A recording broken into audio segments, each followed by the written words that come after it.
Our view is, and our ambition is, to take our surface mining technologies to China and Mongolia and places like that, where we can mine coal economically with reclamation, state-of-the-art reclamation practices that we are best in the world at. And we're very proud of our reclamation practices where we surface mine.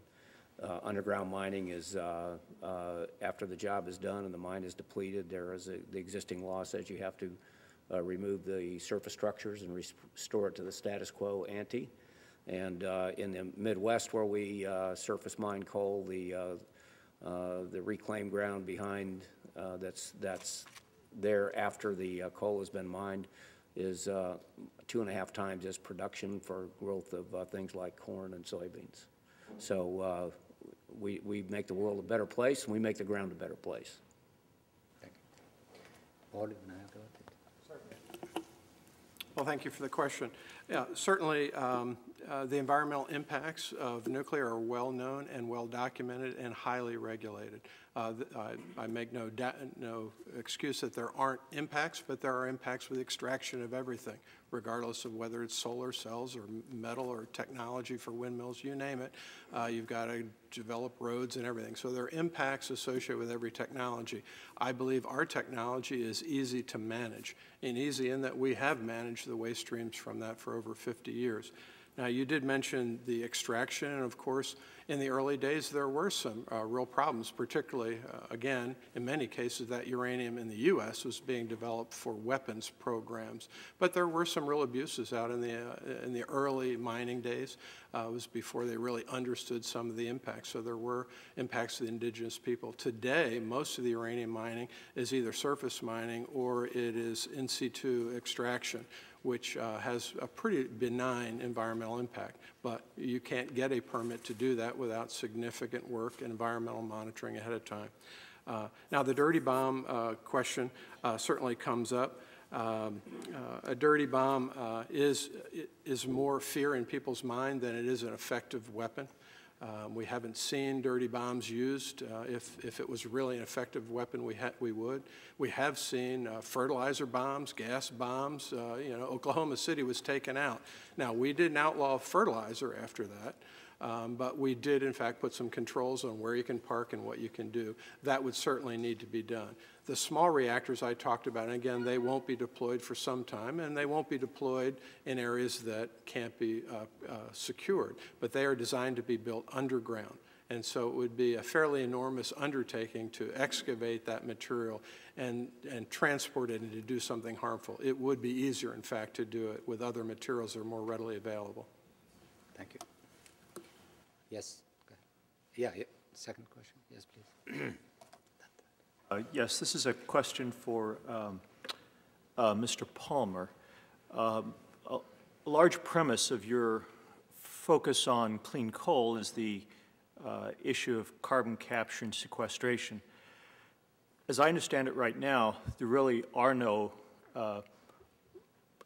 commercial scale, large scale commercial carbon capture and sequestration programs, certainly in the U.S.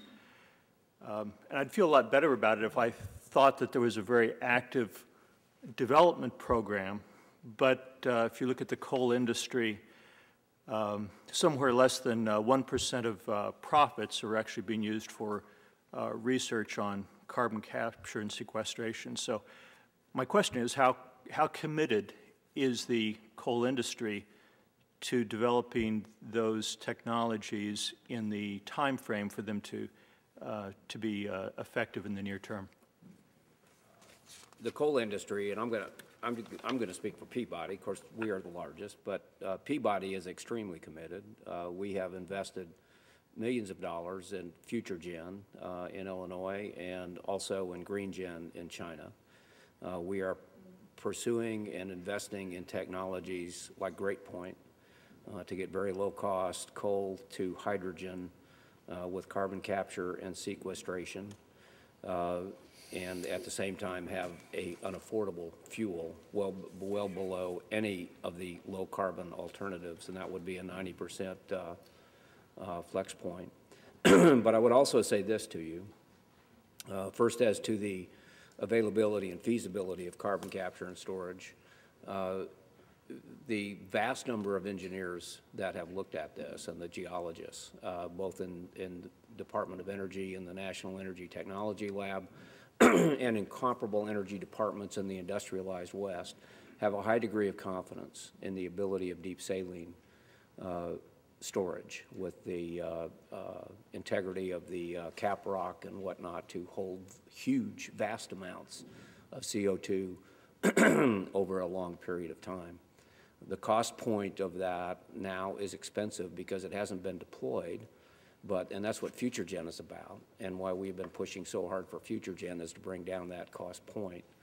But there is no question in our mind that the technology exists. The refineries are already doing it. Basin Electric is doing it in North Dakota, but we have to get it down to where the product is affordable. And with respect to that, who's responsible? It's a societal cost. It's not a coal company cost or an airline cost or your cost driving your car every day.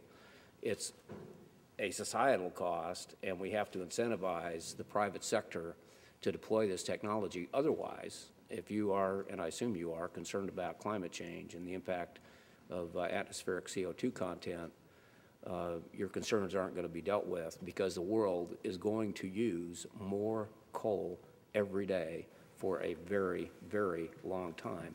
So the only possible answer to that is the deployment of this technology, as the leaders of the free world have all, including President Obama, have all stated and recognized. Thank you very much. One last question, if you please. We're already over time. Yes, gentlemen. One more question? Go ahead.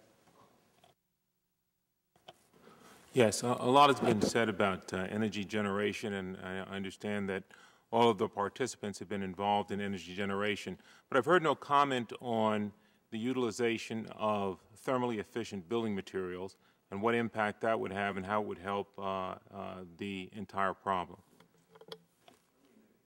Real quick comment on efficiencies, which we are for. The slide I put up that shows 3.5 billion people on Earth that have nothing. You cannot deal with climate in the context of efficiency in a structure like this or in a city like New York when you have billions of people that don't use any energy at all. The scale and the magnitude of the demand that is coming at the world is enormous, and it is not going to be met by being clever. It is going to be met by technology, developing things like coal with CCS, nuclear, renewables, where we can have at scale, low cost, low carbon, affordable, available energy for all. I'm not denigrating efficiency. I'm not denigrating the concept of investing in old buildings. I'm not denigrating the concepts of designing new materials. I am saying that 8 to 9 billion people on Earth are going to drive a different set of considerations when we think about how we do things in the U.S., for example. Allow me to respond as a member of the National Petroleum Council. My opening presentation was, I was directed to talk about the future of conventional. The opening recommendation of the National Petroleum Council report, the #1 recommendation is to increase energy efficiency in buildings, in vehicles, in devices. People don't use energy. People do not use energy. Their devices use energy. Your refrigerator, your automobile, your motor, your lights, they use the energy. And if we can buy the newer, more efficient, incent the newer, more efficient devices, as well as incent lifestyle changes, put the right economic prices, then it should be the first thing that we do. And so the National Petroleum Council report exactly said the first thing we should do is energy efficiency, because it's the quickest payback. We're here in New York. The Empire State Building has just undergone a $400 and some million energy efficiency program. It will reduce its energy usage by 48%. The payback is less than 3 years. I just had a presentation at the Energy Efficiency Forum this last June, where I was elected to the Hall of Fame for these issues, and so it is the #1 thing we should do first, bar none.